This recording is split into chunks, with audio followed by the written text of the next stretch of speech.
चलो आज का नया चैप्टर स्टार्ट करेंगे।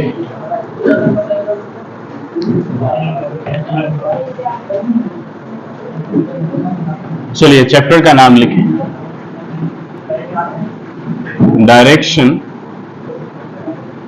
एंड डिस्टेंस,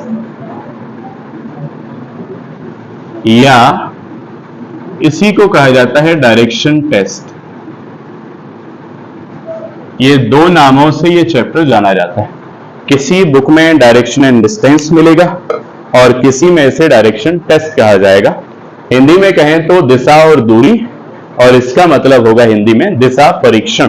तो ऐसे दो नाम से अलग अलग पब्लिकेशन, अलग अलग बुक में आपको ये मिलेगा। किसी में आपको डायरेक्शन एंड डिस्टेंस के नाम से और किसी में डायरेक्शन टेस्ट के नाम से। ठीक, आज ये बड़ा महत्वपूर्ण चैप्टर शुरू होने जा रहा है और इस चैप्टर का महत्व इतना ज्यादा है कि आने वाले दो नए चैप्टर जो इसके बाद होंगे वो आज के सीखे हुए कॉन्सेप्ट पे आधारित होंगे। तो इसलिए आज की क्लास बहुत ज्यादा जरूरी है। आने वाले लगभग 10 से 15 दिन तक इन्हीं कॉन्सेप्ट का हमें यूज करना है। तो चलो शुरू करते हैं।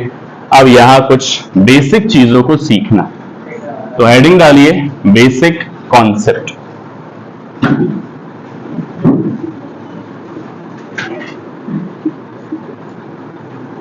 चलो, सबसे पहले जब बेसिक कॉन्सेप्ट की बात होती है तो हमें सबसे पहले आना चाहिए डायरेक्शन मैप को बनाना। डायरेक्शन का मैप किस तरह से बनता है वो हमें नॉलेज होना बहुत जरूरी है। तो मैं आपके सामने डायरेक्शन मैप बना देता हूं। ये डायरेक्शन मैप है, इस तरह से ये डायरेक्शन हुआ करती है। किसी भी पेपर पे आप बनाएं, किसी बोर्ड पर बनाएं या किसी समतल जगह पे आप बनाएं, तो हर जगह डायरेक्शन का यही मैप तैयार होता है।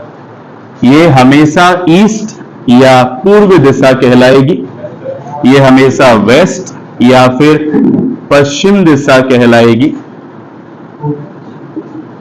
और ये हमेशा नॉर्थ या उत्तर दिशा कहलाएगी, और ये साउथ या फिर दक्षिण दिशा कहलाएगी। इन चारों को मुख्य दिशाएं या मेन डायरेक्शन कहा जाता है। जो इनके बीच में आने वाली डायरेक्शन है इन्हें हिंदी में उपदिशा और इंग्लिश में सब डायरेक्शन कहते हैं। तो अगर उत्तर और पूर्व के बीच में आए या फिर नॉर्थ और ईस्ट के बीच में आए तो उसे हम नॉर्थ ईस्ट या उत्तर पूर्व कहेंगे। अगर वो उत्तर पश्चिम के बीच में आए या नॉर्थ वेस्ट के बीच में आए तो उसे नॉर्थ वेस्ट या उत्तर पश्चिम कहेंगे। इसी प्रकार अगर वो पूर्व और दक्षिण के बीच में आए या दक्षिण और पूर्व के बीच में आए तो उसे दक्षिण पूर्व या साउथ ईस्ट कहेंगे, और अगर दक्षिण और पश्चिम के बीच में आए तो उसे दक्षिण पश्चिम या साउथ वेस्ट कहेंगे। तो मैंने आपको यहां दो चीजें बताई, एक तो बताया मेन डायरेक्शन और दूसरा बताया है सब डायरेक्शन। अगर मेन डायरेक्शन की बात की जाए या सब डायरेक्शन की बात की जाए तो हमें इस तरह से इन चीजों को ध्यान में रखना है। चलो रिवाइज कर लेते हैं, आपको कितना आने लगा। बता सकते हैं मेन डायरेक्शन कौन कौन से हैं? कौन कौन से हैं? East, west, north, south. Hindi में कहें तो पूर्व, पश्चिम, उत्तर, दक्षिण। और चार ही सब डायरेक्शन है, हिंदी में उपदिशाएं कहते हैं। नॉर्थ और ईस्ट के बीच में कौन आएगा? North east. हिंदी में कहें उत्तर पूर्व। नॉर्थ और वेस्ट के बीच में कौन आएगा? North west. हिंदी में कहें उत्तर पश्चिम। दक्षिण और पश्चिम के बीच में या साउथ वेस्ट के बीच में कौन आएगा? साउथ वेस्ट या दक्षिण पश्चिम। दक्षिण और पूर्व के बीच में या साउथ ईस्ट के बीच में कौन आएगा? South east. ये है हमारे सब डायरेक्शन। तो बेसिक कॉन्सेप्ट में पहली बात तो हमें यह पता हो कि डायरेक्शन का मैप कैसे बनता है। क्या बना सकते हैं आप इसको? चलो सर, अब हम चलेंगे अपने दूसरे कॉन्सेप्ट की ओर। दूसरा कॉन्सेप्ट है रोटेशन। रोटेशन को हिंदी में कहते हैं घूर्णन, और आसान भाषा में इसे कहते हैं घूमना।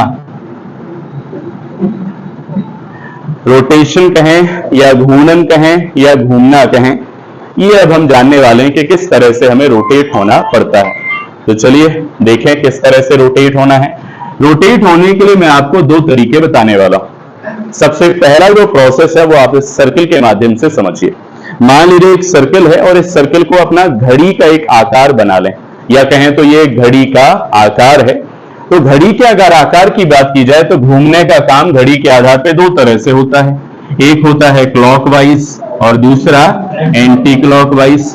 क्लॉकवाइज को हिंदी में कहते हैं घड़ी की दिशा में घूमना, और एंटी क्लॉकवाइज को कहते हैं घड़ी की विपरीत दिशा में घूमना, या जैसे नहीं घूमते वैसे घूमना।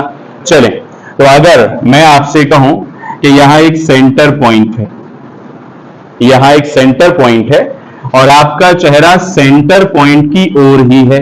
मान लीजिए यहां 4 लोग बैठे हुए हैं और इन चारों का चेहरा सेंटर पॉइंट की ओर है, तो प्रोसेस क्या होगा? देखना होगा कि वे हर इंसान के 2 हाथ होते हैं, एक राइट और दूसरा कौन सा? लेफ्ट होता है। तो अगर हम दाएं और बाएं हाथ की बात करें तो हमेशा ये हमें बहुत अच्छे तरीके से क्लियर होना चाहिए कि किसी भी इंसान का कहां पे राइट हैंड होगा, कहां पे लेफ्ट हैंड होगा, अर्थात कहां पे दायां और कहां पे बायां। क्या आप बता सकते हैं ये मेरा कौन सा हाथ है? दायां, मतलब ये मेरा राइट हैंड है, और आपका भी इसी प्रकार होगा।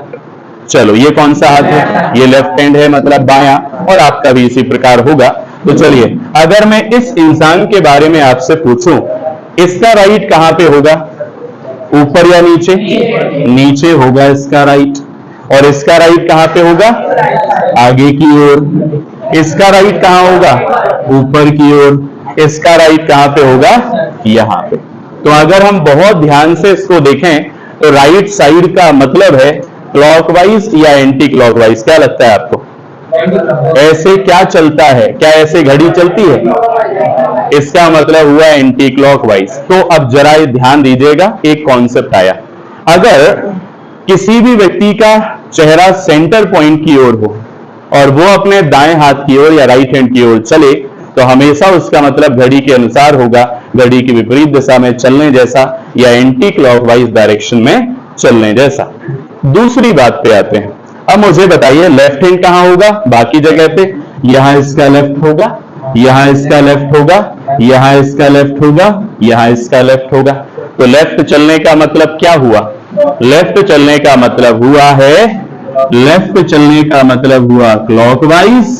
इसका मतलब अगर कोई व्यक्ति सेंटर पॉइंट की तरफ देख रहा है और उसे अपने बाएं हाथ की ओर जाना हो, लेफ्ट हैंड की ओर जाना हो, तो हमेशा कैसे चलेगा? जैसे जैसे घड़ी चलती है, जैसे जैसे क्लॉक चलती है, उसी के अनुसार। इसी को हम कहेंगे क्या? Clockwise direction. आप जानते हैं यहां 12, फिर 1, फिर 2, फिर 3, फिर 4, फिर 5, फिर 6, फिर 7, ऐसी चलती है घड़ी। और देखो ऐसे ही चलेंगे तो लेफ्ट हमें मिल रहा, हमारा लेफ्ट हैंड हमें ऐसे ही चलने पे मिल रहा। और अगर ऐसे चलते हैं तो इसे कहा एंटी क्लॉकवाइज। ऐसे चलने का मतलब क्या हुआ? राइट हैंड की ओर जाना। तो यहां 2 नतीजे निकले। ये 2 नतीजे किस चीज से निकले? एक सर्कल से निकले और सर्कल में एक सेंटर की ओर देखने से निकले। तो यहां जो हमारा घूमने का पहला प्रोसेस है वो ये है। अगर मैं बिल्कुल मेन पार्ट पे आ जाऊं तो केवल ये है कि एक सर्कल है, उसमें एक सेंटर है। आप अगर सेंटर पॉइंट की ओर देखेंगे तो 2 स्थितियां संभव हैं। पहली, अगर आपको अपने राइट हैंड की ओर जाना हो तो आपको एंटी क्लॉकवाइज चलना पड़ेगा, अगर आपको लेफ्ट हैंड की ओर जाना हो तो आपको क्लॉकवाइज चलना पड़ेगा। क्या इतना सीख पाए? चलो, अब उल्टा करते हैं।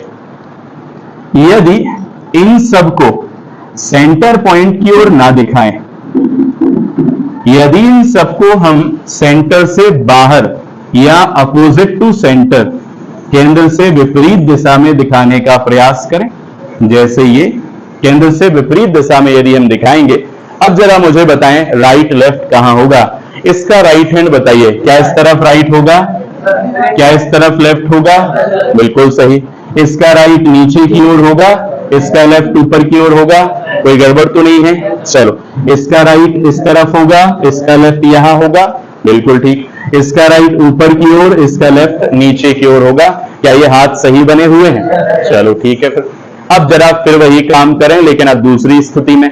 क्या है ये दूसरी स्थिति? एक सर्कल है, सेंटर पॉइंट से अपोजिट डायरेक्शन में व्यक्ति देख रहा है, तो जो प्रोसेस अंदर की ओर देखने पे बना था उसका जस्ट उल्टा बनेगा बाहर की ओर देखने पे। अब जरा ध्यान दें, राइट कहां पे? नीचे की ओर। तो देखो, अगर राइट जाना है तो इसका मतलब हमें इस प्रकार जाना पड़ेगा। इस प्रकार जाने का क्या मतलब होता है? क्लॉकवाइज। तो आप सोच के देखिए, अगर कोई सर्कल है उसमें सेंटर है और हम सेंटर से बाहर की ओर देख रहे हैं, अपोजिट डायरेक्शन में देख रहे हैं या केंद्र से विपरीत देख रहे हैं, तो दाएं हाथ चलने की ओर या फिर राइट हैंड साइड जाने का मतलब होता है क्लॉकवाइज डायरेक्शन में चलना। उसका उल्टा कर दीजिए, यदि लेफ्ट हैंड की ओर जाना हो, देखो लेफ्ट नीचे की ओर, लेफ्ट हैंड की ओर जाना हो तो हमें क्या करना पड़ेगा, एंटी क्लॉकवाइज हमें चलना पड़ेगा। तो नतीजे निकले दो तरीकों से, चार टोटल। पहला, सेंटर की ओर अगर चेहरा है तो लेफ्ट कहां राइट कहां, दो आपको ये निकाल के बताए। दूसरा, सेंटर से अगर अपोजिट फेस है किसी का, अपोजिट डायरेक्शन में चेहरा है, तो फिर कहां उसका लेफ्ट और कहां उसका राइट होगा, ये बात हमने यहां सीखी। तो चलो फाइनली इसे एक बार रिवाइज करते हैं। आप मुझे बताना, यदि किसी का चेहरा केंद्र की ओर हो, किसी का चेहरा केंद्र की ओर हो और वो राइट साइड जाना चाह रहा है, दाएं हाथ की ओर जाना चाह रहा है, उसे कैसे चलना चाहिए, घड़ी के विपरीत दिशा में। बिल्कुल सही, अपोजिट टू क्लॉक, या इसे कहते हैं एंटी क्लॉकवाइज डायरेक्शन। और अगर अंदर की ओर ही चेहरा है और वो लेफ्ट हैंड साइड जाना चाह रहा है तो उसे कैसे जाना चाहिए, घड़ी की दिशा में जाना चाहिए। दूसरी और अंतिम बात, अगर कोई व्यक्ति केंद्र के विपरीत दिशा में चेहरा करके बैठा हो या खड़ा हो, जैसे अभी आपके सामने बना हुआ है, और उसे राइट साइड जाना हो, राइट हैंड साइड जाना हो, तो कैसे चलना पड़ेगा, उसे हमेशा क्लॉकवाइज डायरेक्शन या घड़ी की दिशा में चलना पड़ेगा। और अगर उसे बाएं हाथ या लेफ्ट हैंड की ओर जाना हो तो कैसे चलेगा, हमेशा वो घड़ी की विपरीत दिशा में चलेगा या opposite to clock, anti clockwise direction चलेगा। क्या ये दोनों बातें आपको क्लियर होगी? चलो।